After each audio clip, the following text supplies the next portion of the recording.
Olá, eu sou Ana Isabel Jordão e você está no Previdência em 10 minutos. Aqui, pelo nosso canal Rede Previdência, você se mantém atualizado diariamente acerca dos mais diversos temas relativos ao direito previdenciário.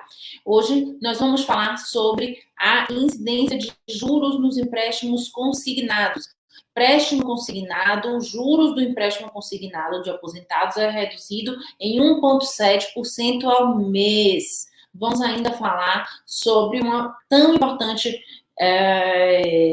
questão que é a questão das pensões pagas a autores de feminicídio. Infelizmente, é um número alto de feminicídio no país, e a União decidiu processar autores de feminicídio para que paguem as pensões que vêm sendo pagas pelo INSS. Vamos tratar aqui um pouquinho desse assunto, né? Em razão do mês da mulher, nós estamos no mês de março e precisamos, então, dar luz e aprofundar sobre diversos temas que atingem a essa população de mulheres, né? População feminina do nosso país. E ainda vamos falar, ainda na continuidade desse tema, né?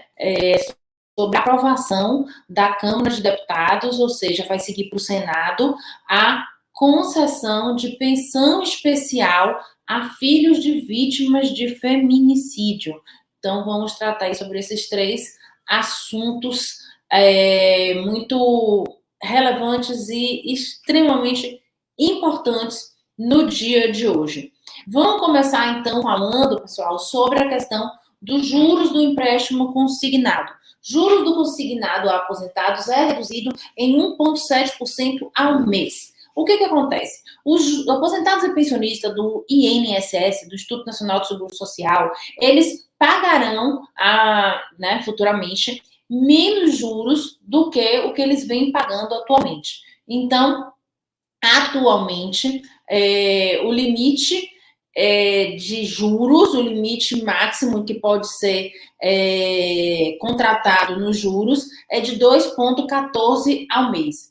Na última segunda-feira, o Conselho Nacional da Previdência Social, o CNPS, ele aprovou este novo limite que reduz de 2,14 para 1,7 os juros para essas operações, né? O novo teto, ele é 0,44 percentual menor do que o antigo limite, né? Que estava em vigor desde o ano passado.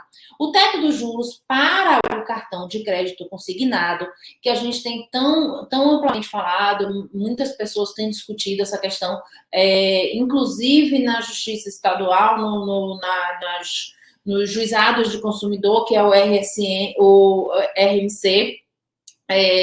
que é a contratação de um cartão de crédito, né, em que há consignação no próprio benefício, direto no INSS. Então, esse crédito consignado, né, esse cartão de crédito consignado, ele caiu de 3,6 para 2,62, que também é uma proposta interessantíssima. Essas proposições foram feitas pelo próprio governo, né, e as medidas entrarão em vigor assim que a instrução normativa for publicada no Diário Oficial da União. Assim que for publicada, nós iremos noticiar aqui. Então, vamos seguir acompanhando de perto a aplicação dos juros corretos no empréstimo consignado. Ainda neste encontro, o ministro Carlos Lupe, ele anunciou a intenção de discutir o percentual de margem de crédito, que hoje está em 30%. Havia aumentado, né? E houve, então, um recuo. Esse tema, esse ponto da margem de crédito, da margem consignável, ele será discutido no próximo dia 27 de abril, em nova reunião do CNPS. Tá? Lupe, ele classificou as taxas atuais como abusivas, porque eles punem as pessoas que estão mais vulneráveis. De acordo com o presidente do INSS, a média de renda dos aposentados e pensionistas que se utilizam de crédito consignado está entre R$ 1.700.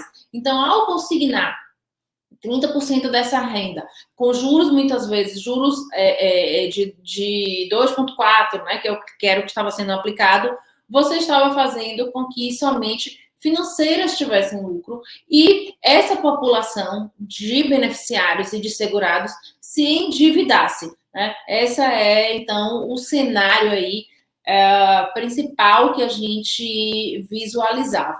Então, vamos acompanhar não só a publicação no Diário Oficial dessa redução dos juros, mas também a discussão da redução da margem consignável, pensando que a Previdência Social não é só concessão de benefício, mas ele é também, né, uma política pública de seguridade social.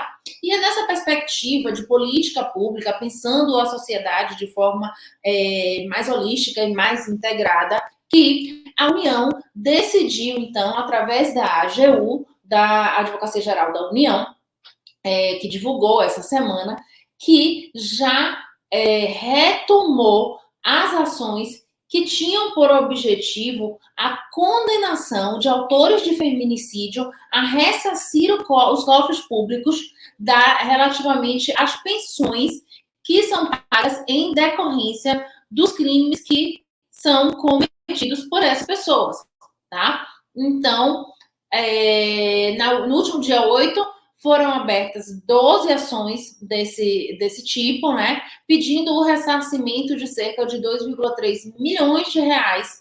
A quantia foi paga pelo INSS a título de pensão por morte aos dependentes das vítimas. Veja bem, a gente não está pedindo aos dependentes outros, né? A gente digo, a União. O que se visa nesses casos é que aquele que deu causa àquela morte prematura, muitas vezes, né, por conta do feminicídio, esse cidadão que, na verdade, é autor de um crime, ele seja, então, obrigado a restituir os cofres públicos em razão da pensão que foi concedida por conta do crime cometido, tá? Esses casos, esses 12 casos iniciais, eles foram identificados com a ajuda da Polícia Civil do Distrito Federal, né?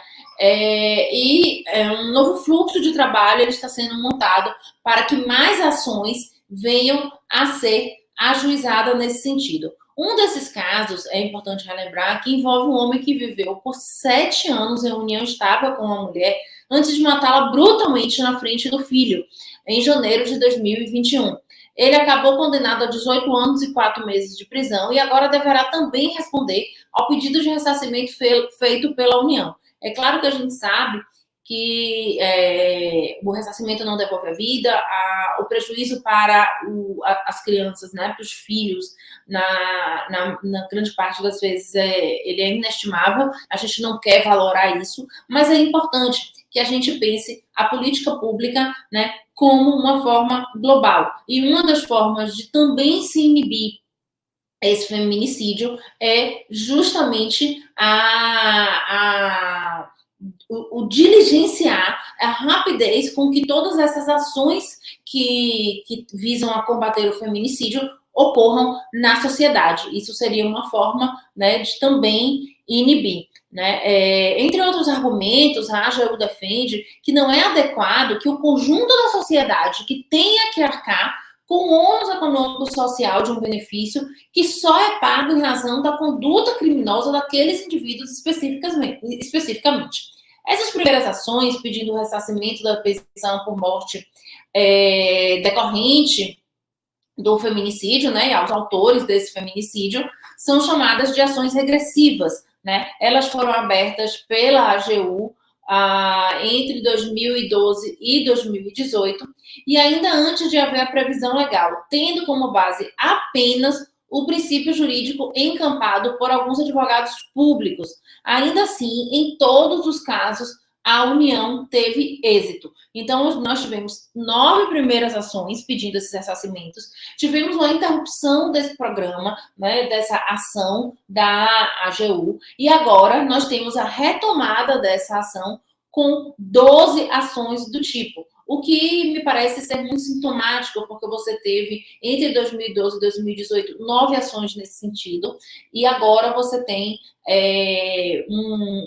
teria um represamento aí durante 4 anos, mas ainda assim você teve um represamento que vem com 12 novas ações, né? Ainda são números muito altos do feminicídio. Apenas em 2022, somente no Rio de Janeiro, por exemplo, registrou-se 110 feminicídios, número maior desde 2017, quando esse tipo penal, né, esse tipo de crime, passou a ser contabilizado no Estado. Né? Os dados são do Instituto de Segurança Pública, ligado ao governo estadual, e foram divulgados também no dia 8. Né?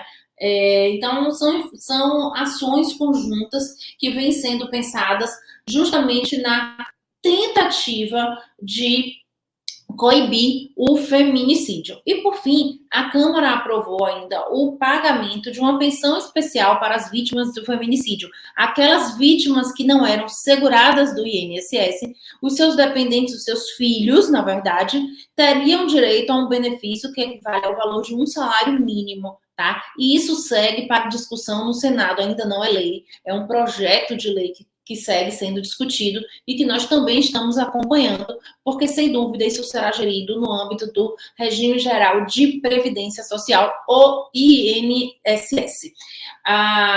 Essas são as nossas observações de hoje. Seguiremos sempre aqui acompanhando e lhe mantendo atualizado sobre todos esses temas tão relevantes para a nossa seguridade social.